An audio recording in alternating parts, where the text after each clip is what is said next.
Hello everyone, आज फिर हम आपके सामने एक नया टॉपिक लेके आए पब्लिक प्रोसिक्यूटर, जिसे हिंदी में सरकारी वकील भी कहते हैं और लोक अभियोजक भी कहते हैं। अगर मैं पब्लिक प्रोसिक्यूटर बोलूं तो आप समझ जाना सरकारी वकील या फिर लोक अभियोजक। ये पब्लिक प्रोसिक्यूटर कौन होते हैं और ये पब्लिक प्रोसिक्यूटर कौन अपॉइंट करता है, और ये पब्लिक प्रोसिक्यूटर और एडिशनल पब्लिक प्रोसिक्यूटर और असिस्टेंट पब्लिक प्रोसिक्यूटर ये एक होते हैं या फिर अलग अलग होते हैं, ये सब बातें आज हम इस क्लास में समझेंगे। तो पब्लिक प्रोसिक्यूटर ये हमारे BNSS के चैप्टर 2 में सेक्शन 18 में और CRPC के सेक्शन 24 में डिफाइन किया गया है। सेक्शन 18 BNSS में इसमें 9 सब क्लॉज में पूरा डिफाइन कर रखा है। इसको मैं स्टेप बाय स्टेप सबको समझाता हूं। तो सेक्शन 18 सब क्लॉज में क्या कहता है?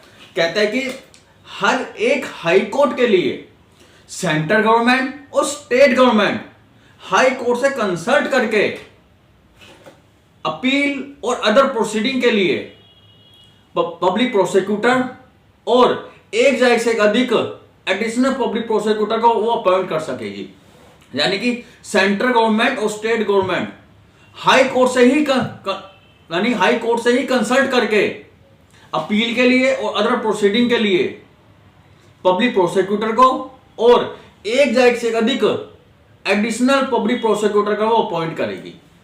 सेक्शन 18 सब क्लॉज 1 में ये बता रखा है। अब इसका प्रोवाइजो पढ़ लेते हैं कि national capital territory of Delhi के संबंध में central government high court of Delhi से कंसल्ट करने के बाद जो इस संहिता यानी जो इस सब सेक्शन 1 में दे रखा है, यानी कि सब सेक्शन 1 के अकॉर्डिंग पब्लिक प्रोसिक्यूटर को और एडिशनल पब्लिक प्रोसिक्यूटर को वो अपॉइंट करेगी।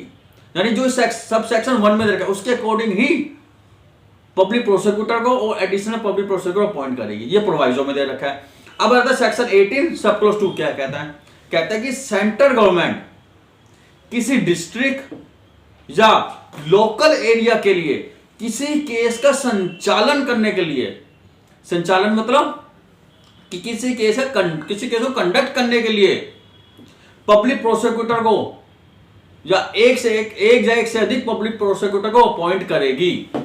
इसमें सेंट्रल गवर्नमेंट करेगी अपॉइंट किसी केस का संचालक करने के लिए एक या एक से अधिक पब्लिक प्रोसिक्यूटर को अपॉइंट करेगी।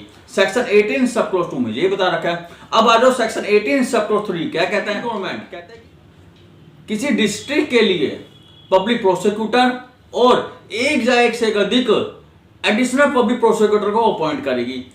सेक्शन 18 सब क्लॉज 3 में स्टेट गवर्नमेंट करेगी और सेक्शन 18 सब क्लॉज 2 में करेगी, और सेक्शन 18 सब क्लॉज 1 में सेंट्रल गवर्नमेंट और स्टेट गवर्नमेंट दोनों कर रही थी। अब ये ध्यान रखना अपना, सेक्शन 18 सब क्लॉज 1 में स्टेट गवर्नमेंट और सेंट्रल गवर्नमेंट दोनों करती है। सेक्शन 18 सब क्लॉज 2 में सेंट्रल गवर्नमेंट करती है और सेक्शन 18 सब क्लॉज 3 में स्टेट गवर्नमेंट करती है। अब इसका प्रोवाइजो देख लेते हैं। सेक्शन 18 सब क्लॉज 3 में प्रोवाइजो में क्या बता रहा है कि अगर कोई किसी डिस्ट्रिक्ट में पब्लिक प्रोसिक्यूटर और एडिशनल पब्लिक प्रोसिक्यूटर अपॉइंट किया गया है तो उसे अन्य डिस्ट्रिक्ट के लिए भी पब्लिक प्रोसिक्यूटर और एडिशनल पब्लिक प्रोसिक्यूटर उसको अपॉइंट कर सकेगी। अगर किसी दूसरे डिस्ट्रिक्ट में पब्लिक प्रोसिक्यूटर और एडिशनल पब्लिक प्रोसिक्यूटर अपॉइंट किया गया तो उसको अन्य पब्लिक डिस्ट्रिक्ट में भी उसको अपॉइंट किया जा सकेगा, उस पब्लिक प्रोसिक्यूटर को भी और एडिशनल पब्लिक प्रोसिक्यूटर को भी। ये प्रोवाइजो में दे रखा है। अब आ जाओ सेक्शन 18 सब क्लॉज 4 क्या कहता है? कहता है डिस्ट्रिक्ट मजिस्ट्रेट यानी DM सेशन जज से कंसल्ट करके उनका ओपिनियन लेके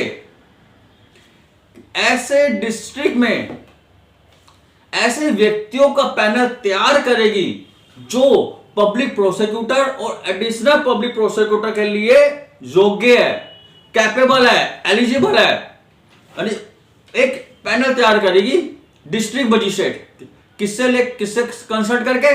सेशन जज से कंसल्ट करके।